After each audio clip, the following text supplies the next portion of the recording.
The kit that we're going to be installing today is the CRG Diesel Tuning Intercooler Upgrade Package. This comes with everything you need to bolt it straight into your MP300, guys. This kit is really refined. The R&D they have put into this product is huge. They've done a lot of work to make sure that this is a very refined kit, looks good, performs well, and is easy to install. Let's start by having a chat about what an intercooler actually does. Now, a variety of four-wheel drives will come out with turbochargers, so this information will be pretty much the same for most applications. They don't really change for air-to-air intercooled engines. So what happens, guys, is the air is sucked in through the intake. Now that doesn't matter if it's factory intake or a snorkel upgrade, it all goes in through the same way and gets sucked down into the airbox, which is your filtration. It's the first point of filtration for your engine and the one that is most important, because from there it travels out of the airbox and into your first turbocharger. A very important part of the engine. Filtration is key. So, travels into the first turbocharger, which is a large turbo, and that is a low pressure turbo. It gets compressed, the air gets compressed in there and then travels into the high pressure, smaller turbo behind it, okay? Then goes out through the hot pipe up the top. You'll be able to see that from the top of your engine, and travels down the hot pipe into the hot side of your front mounted intercooler, the factory intercooler on your Nissan MP300. Inside the intercooler, the fins cool down that compressed air. It's been compressed by those turbos, it's hot, guys. It's definitely going to need cooling down. That's why you've got an intercooler there. And then from there, it travels through the other side of the intercooler. That's the cold side. So it exits out there and goes to the intake of the engine. And that's what the engine receives. That's the air that it receives to breathe and do the combustion that creates power for your vehicle. And then after it's done its combustion and it needs to get rid of all of those exhaust emissions and gases, it travels out through the manifold and out your exhaust, which is also equally important to be performing well. So that's exactly what we're trying to achieve here today. We're going to get better performance from the upgraded intercooler system we're going to install and remove those heat soak factors and just simply the crappy position of the factory Nissan intercooler. And I'll get more into that when we start looking at that on the vehicle. Let's get stuck into the unboxing of the product and show you what you get for your money. Then we'll get stuck into the installation of the product onto the vehicle, guys. So let's take a look at what is included in the box from CRG Diesel Tuning. Lots of packaging. First thing on top is some pipe work. Now, these are very, very well made. They've actually got CNC machine tops on them, ready to clip straight into the factory pipes. Okay, I'm gonna need a knife. You gotta love a bit of bubble wrap around the important stuff. So, we've got some really nice bracketry here, all aluminium as well, so it's the same material that everything else is made out of, so it's good to continue that through this bracketry. And I'm guessing these big buggers are going to be the brackets to actually mount the intercooler into place. We've got some nunchucks. But really, they're not nunchucks. And if they were, I wouldn't know how to use them anyway. So we've got some joiners here, one joiner, and it looks like we've got here a reducer joiner and a couple of clamps, one smaller than the other.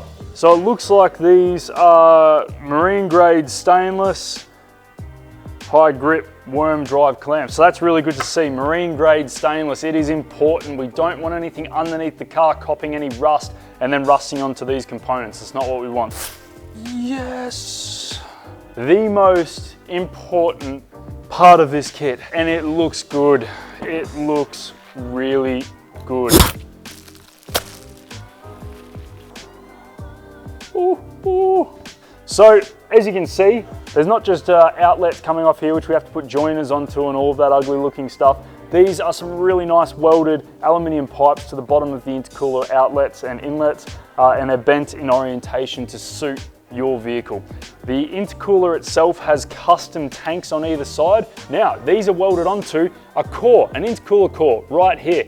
This is a PWR Australian made intercooler core. What we're working with here is something that has been specifically designed for our Navaras. with a factory-like fitment whilst out and out trumping the performance and strength of the factory intercooler in our navs. And of course, you're not just limited to one style intercooler kit. CRG has actually designed 2 different core options for us four-wheel drive enthusiasts to choose from. This one right here is the Street Series Aero 2 bar and plate style core, a very strong, efficient cooling upgrade for our rigs.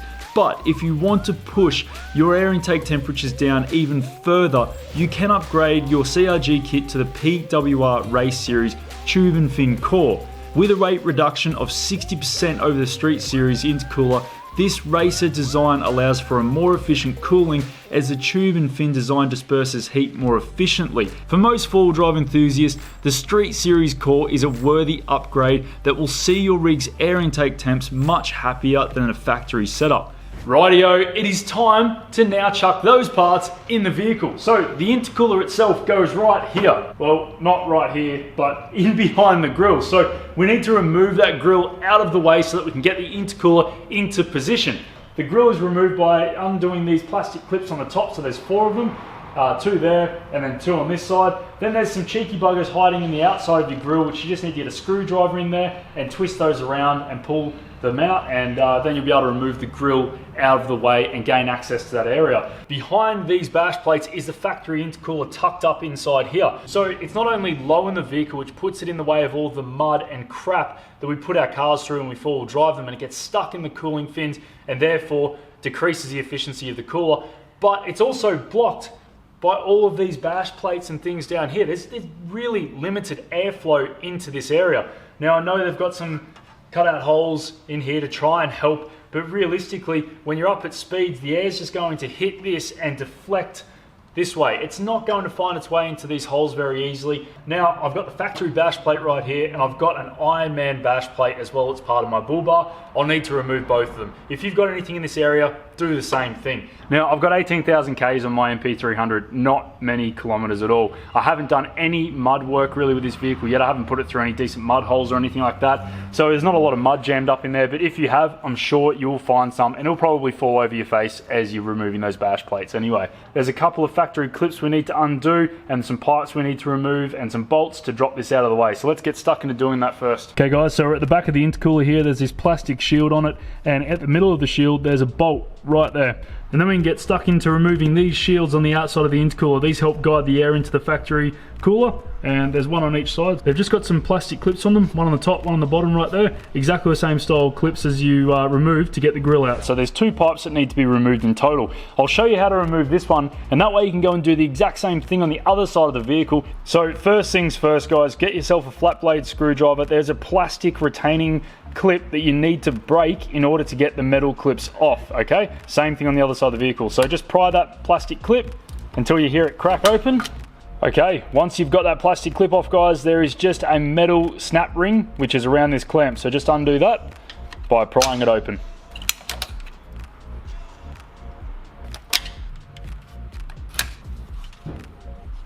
So the factory intercooler has 2 mounting locations, one at the bottom here and one up the top there. Both of them are leading onto this one main bracket right here, and that bracket has 2 bolts in it which bolt straight into the chassis. So if you remove those 2 bolts, that should drop the whole intercooler out as one piece and remove this redundant bracket.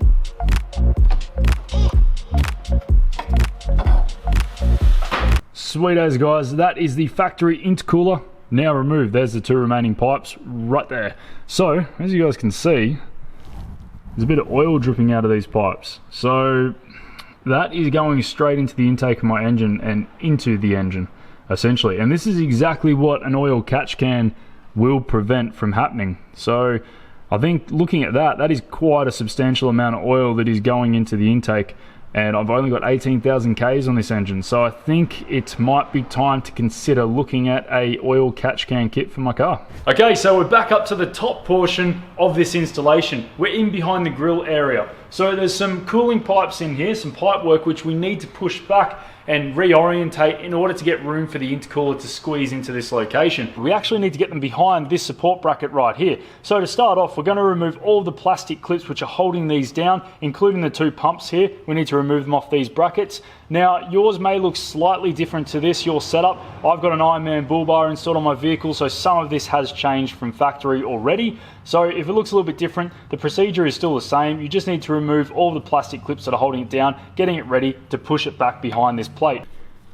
Okay, so that's one of the pumps now done. So it's got these metal little locating lugs on the bottom which fall into there. And on the bottom of those, these little clips, I actually just got a flat blade screwdriver in the end and pulled them forward, and they both came undone, no worries at all. So I don't know if there's a better way to remove these clips, but that's how I got them off, and they seem to come off pretty easily doing that. That is all the pipe work now taken care of. Those EGR pumps are removed off their brackets, removing those clips, no problems at all. So that's ready to put behind this bracket once we remove it. So to remove this bracket, it's two 12mm bolts, two right there, and then there's two 12mm nuts down the bottom. So we need to get those ones out. We also need to get off the bonnet latch assembly, this one here. The only reason we're removing this one is because it's got this deadly contraption right here which is poking out and is going to poke some fins out in the intercooler when you try and install it. So there's one 12mm bolt there and one on the other side. Just remove those and it'll all come away. Now with this bracket loose and everything out of the way, we can grab this pipe and simply just lift it over the top of that bracket and rest it in behind there. And just so we know what we're working with roughly, we can grab a bolt and just loosely fit it back into this bracket. That way we can kind of see what we're working with. So you might find that your pump can just go straight back onto the factory bracket location if you have a Series 1 or Series 2 model MP300, because the brackets are sat further back. Now, my model MP300 is a Series 3, and you can see these brackets are sat further forward, which will mean that this pump and everything will come in contact with the intercooler. So we need to get it sitting further back. So anything that's a Series 3 or newer, you need to grab one of the two brackets in your kit from CRG and simply just relocate the pump by bolting this onto the factory bracket hole locations and then putting the pump into the ones at the back, and do that for both sides of the vehicle. So I can see that this hose right here is rubbing slightly on the back of this bracket. So what I'm going to do is get a pair of pliers and just grab these clamps on these hoses, pull them together and just twist these around so that it sort of pushes it back away from this bracket. You don't have to completely remove these clamps, you can just loosen them and twist as you're loosening. This one over here as well, I think I might adjust this slightly and just twist this one, push it back closer to the radiator side of things, and just try and give myself as much room in the intercooler area as possible. Okay, so we also have this little sensor just down here. It's got a 10mm bolt holding into place. Now, one of the intercooler pipes going down this way is going to run straight into it. So we basically need to undo it and just flip it around 180 degrees.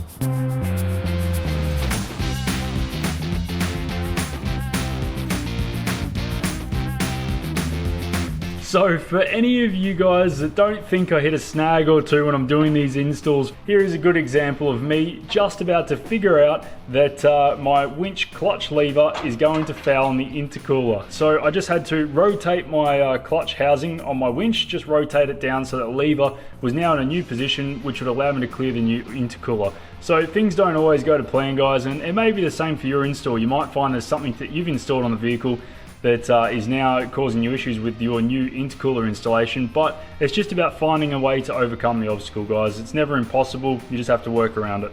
Moving on, it's now sitting in there, well, kind of sitting in there anyway. So I've got it resting on the bracket down the bottom. When I move this backwards and put it into kind of the position that it will be sitting into, you can see there's still heaps of clearance on all of those pipes and everything back here, which is exactly what you need to check, guys. I know it's exciting, I'm excited, I want to get this thing bolted up, but you need to make sure that you have clearance on everything, and that goes to the pipes going down the bottom there, the hot and cold pipes as well. These are the brackets which we need to put on in order to hold the intercooler into place. So you've got left and right. On the driver's side here, you've got a 12mm nut and a 10mm bolt. You need to remove those and put the bracket through there, and that bolts that in.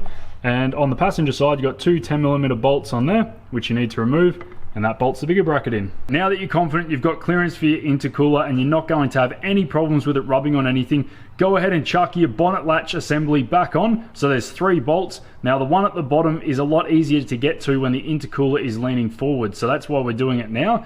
And then go ahead and get the brackets on for the intercooler. Now I showed you what those bolts were before, so go ahead and put those into that location. Now you don't need to do these up tight just yet. We're going to leave all of the intercooler assembly bolts loose for the moment so that we can wiggle it around if needed to get movement for maybe fitting pipes underneath and things like that. So we'll go through once we've 100% finished the setup and do up all of these bolts then. So anyone that has a bull bar installed on their MP300, listen up, this is for you. This pipe right here comes very close to this bracket. I've got plenty of room in here, but say for instance an OEM Nissan bull bar might not. This bracket might be really close to this pipe and have a high chance of rubbing, which you don't want. You need to get clearance here. So if yours is close, you need to either readjust your intercooler, wiggle it around and see if you've got enough movement to get this away with enough clearance to put your finger in and some, or you need to linish this bracket back. Otherwise it's going to rub and it's going to cause you issues. So just make sure you check that. I've got plenty of clearance on both sides. As you can see, there's the other side there, guys. So as you can see, the position of this intercooler has been really well thought out. So there's the radiator, and then you've got your condenser in front of that. And if you've got an automatic transmission, you have your automatic transmission cooler in front of that. And then you've got your intercooler right here. So you've got to think about this. They've placed all of these components here for good airflow because it's got the best airflow coming from this way of the vehicle. So everything's been forced in through the intercooler now, goes through the intercooler, then through all the other coolers behind it. And you know what, guys, some people put fans on these intercoolers now, chuck a couple of electric fans on there. It is not needed. It is not needed at all. I know that you guys have been full driving before and you've heard your engine driven fan kick in. That thing is loud and you can feel and hear that that thing is working. So if anything starts getting warm, that engine driven fan is going to be sucking so much air through here and through the intercooler. You don't need electric fans on there when you're full driving low range, guys. It's just a waste of time. Don't put electric fans on. It does not need it. You've done enough by putting it up into the proper position that it needs to be from factory. So we need to give this pipe right here some support. It was mounted to the plastic shielding on the back of the factory intercooler, but obviously has nothing to mount to now. That's gone. So we're going to pick up on this factory 10mm bolt right here, and then we're going to reuse the bolt that we took out of this on the plastic shielding, and you're going to grab the last bracket in your intercooler kit, and we're going to put that between there and there. So guys, we're at the last piece of this intercooler puzzle. We need to prepare the pipe work to go back onto the vehicle to connect the OEM hot and cold pipe up to the intercooler piping. Now this one right here, the smaller one, is the hot side, so that's the driver's side, and then you've got the cold side going to your engine's intake, the passenger side, the bigger one right there. So you've got 2 joiners, these ones here. Now this one is a reducer joiner, okay, so that's for the hot side, driver's side, and then you just got the straight through joiner for the passenger side. You may have noticed that there are some O-ring seals connected or taped to each one of the pipes, so the hot and cold pipes. They are different sizes as well, so don't get them mixed up, one smaller than the other. It's awesome that Chris has supplied these seals to replace the OEM seals that are in the pipes, because we all know that those leak. So they do have oil leaking issues out of those seals from factory, so these are an upgrade which Chris has thrown in as part of the intercooler kit. So grab your reducer and pop it onto this pipe, push it all the way down, and then grab that clamp. We can just do these up slightly for now, don't have to do them up all the way just yet. We do want to be able to shuffle them around, change the orientation if we need to. Okay, that's one done.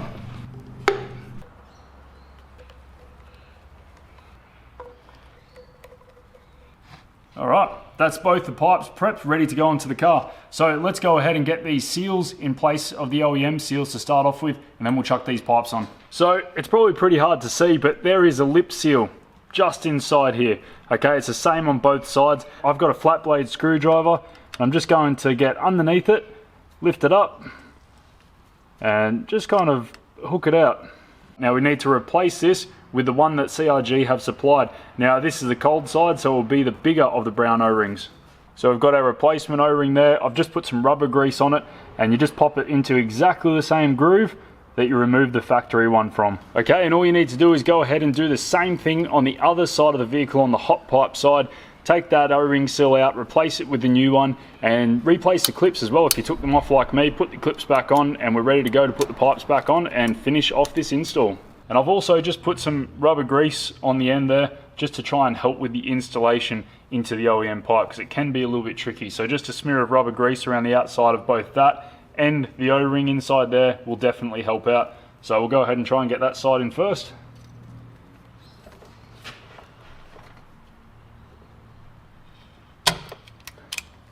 And we'll join up the rubber joiner to the intercooler pipe work. Okay. So I'm stoked with that fitment, guys. That's not under any tension. It's sitting there nice and freely. I've pushed these both in as far as they can comfortably go. Now, when you do up the clamps, just make sure they're done up against the bead of the pipe on both sides. It'll give this clamp something to rest against and means it's got less chance of wiggling loose. Now, just one more thing I'd like to note. On this side up here, guys, you do have an AC pump, and it is quite close to the OEM pipe. So if you have the orientation of this pipe twist it around a little bit, it could push into that AC pump. So just make sure you check that clearance between that pump and the OEM pipe to make sure it's not going to rub or it is rubbing. If it is, just change the orientation of this pipe and you'll be good to go.